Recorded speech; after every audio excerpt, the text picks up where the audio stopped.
So everyone now put your pencils down, pencils and pens. And we're ready when you're ready. Hey. Oh. All right, everybody. I'm going to give you a presentation on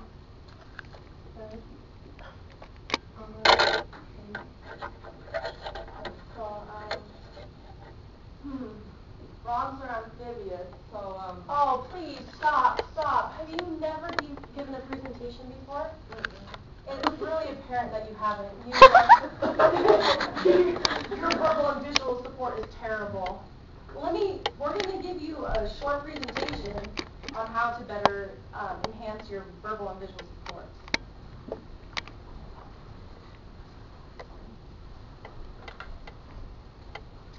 So for this little seminar we're going to be holding to help you further improve your presentations, we're going to be discussing functions of supporting material, how you should format verbal support, the types of visual aids you can use, media for presenting visual aids, and guidelines for using the visual aids. And hopefully we can take these drab presentations we've been hearing and make them a little bit better.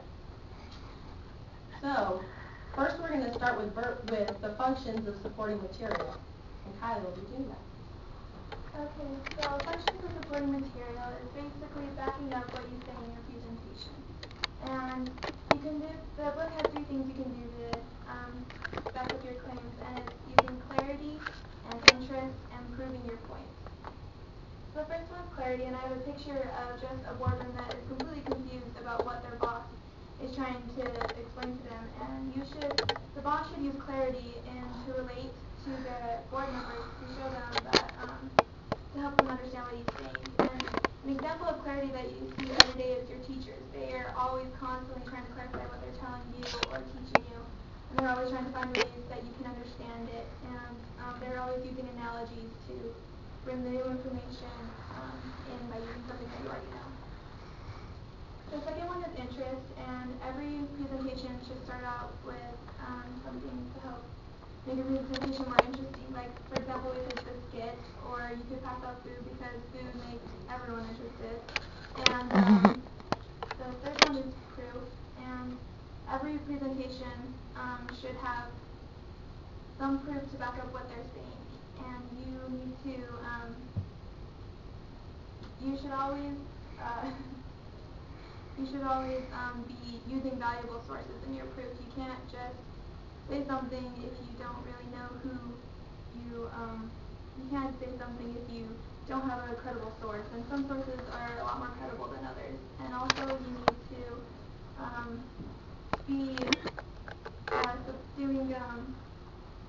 you also need to your presentation needs to also have credible sources along with giving credit where credit is needed. If someone says something, you need to make sure that you're giving credit for their work.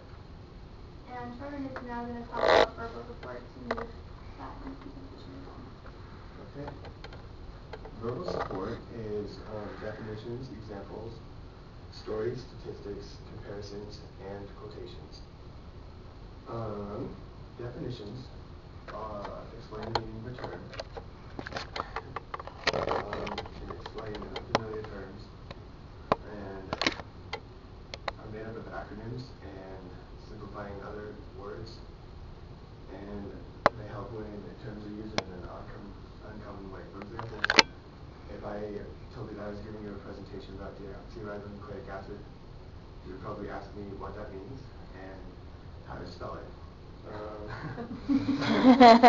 And I would just tell you that it's DNA using an acronym, and that would simplify the term, because everybody knows what DNA is. Examples are a brief reference that illustrates a point. They are short phrases, and they make things easier to understand by using other group success. For example, some companies will say, well, this worked for this other company, so we're going to use our name similar to theirs. But there are also bad examples like this company failed and we think it's because of the name, so we're not going to name our company. Stories. A story is a detailed account either an event or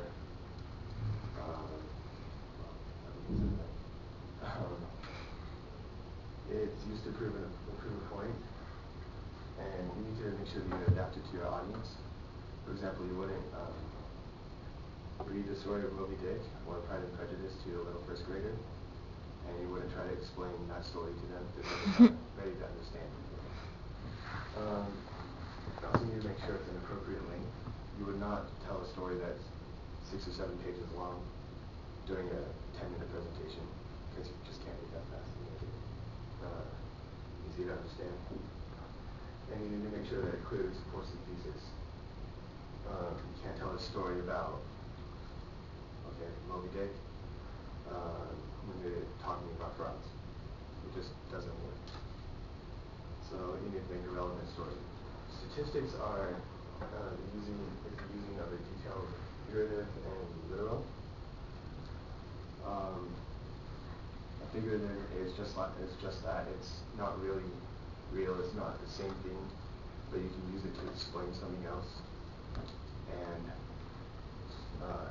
the toilet and the freeway are used to explain how slow internet connections work in the book. That's how it works.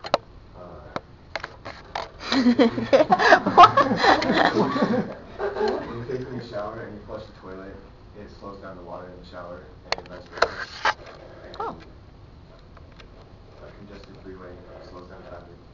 And when there's a lot of people using the internet at the same time, it slows down the internet speed. So that is how it works. And now to talk about visual aids, we have Steve. There are 9 types of visual aids. The first one is objects and data. And first of all, you have to make sure that they're large enough to see. And because if they're too small, then it usually can frustrate listeners or people you're giving your presentation to. Second one is photographs. And they really help, they're really effective because they can help you show a variety of different images and see what happens. Diagrams, they show the important properties of objects without being completely representational. They're usually 2D, like floor plans, drawings, both size, shape, and structure. Lists and labels are effective when listing steps and highlighting features or comparing. And they line shouldn't exceed 25 characters across.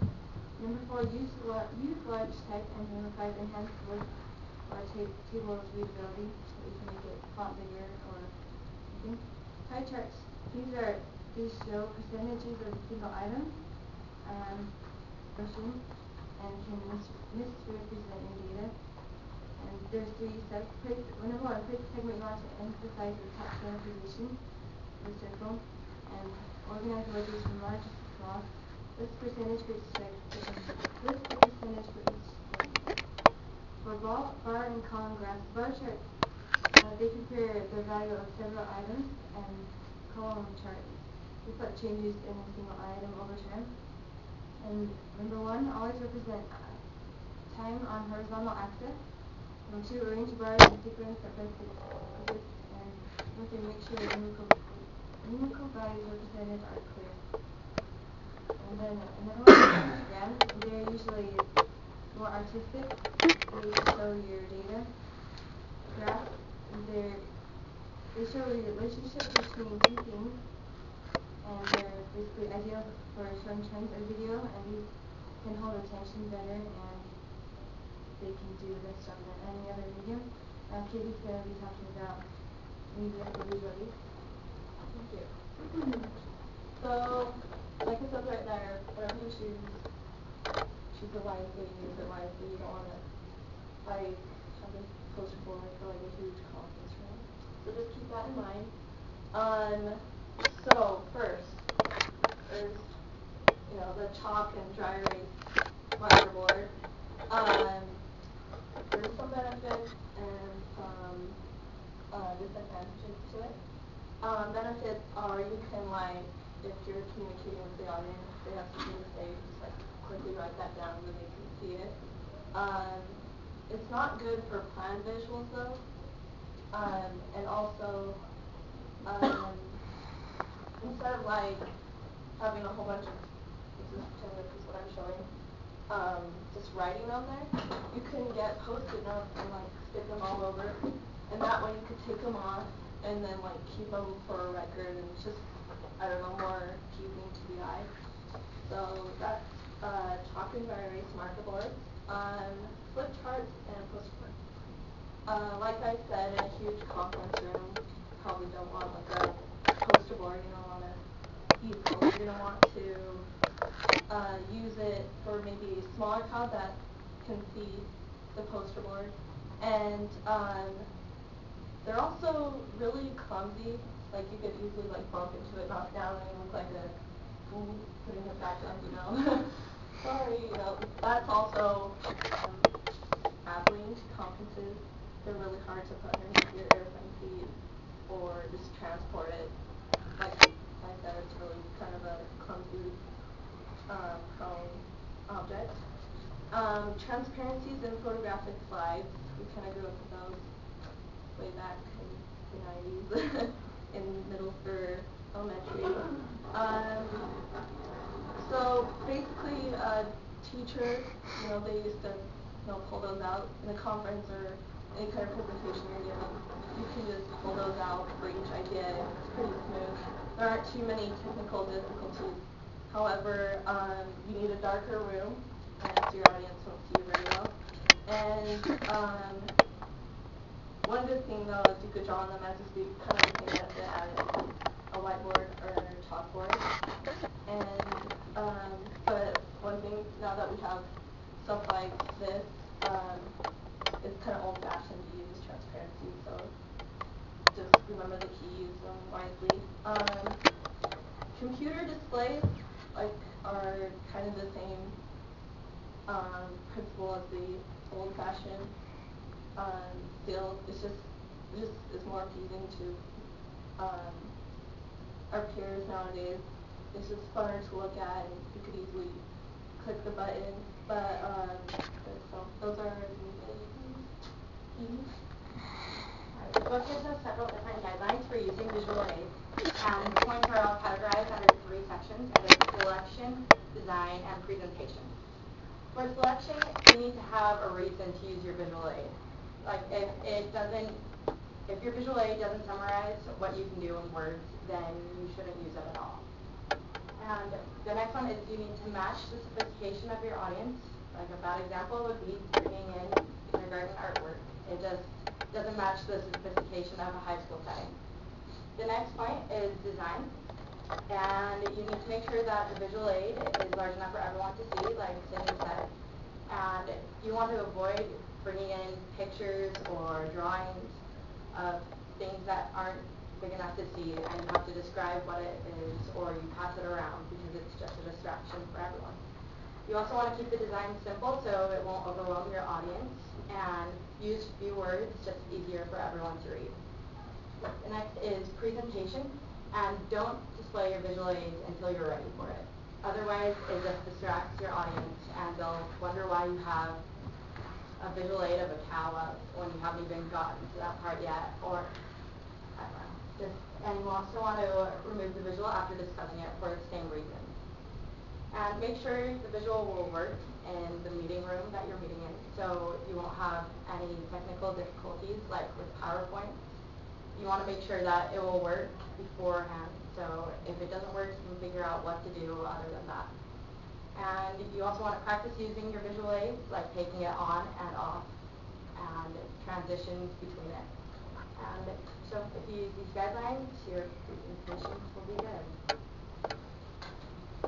All right, just to review real quickly before we conclude our little presentation, make sure you understand the functions of supporting materials. Don't use them when you don't need them. Use verbal support effectively, state relevant facts, use and make sure the audience understands what you're trying to say.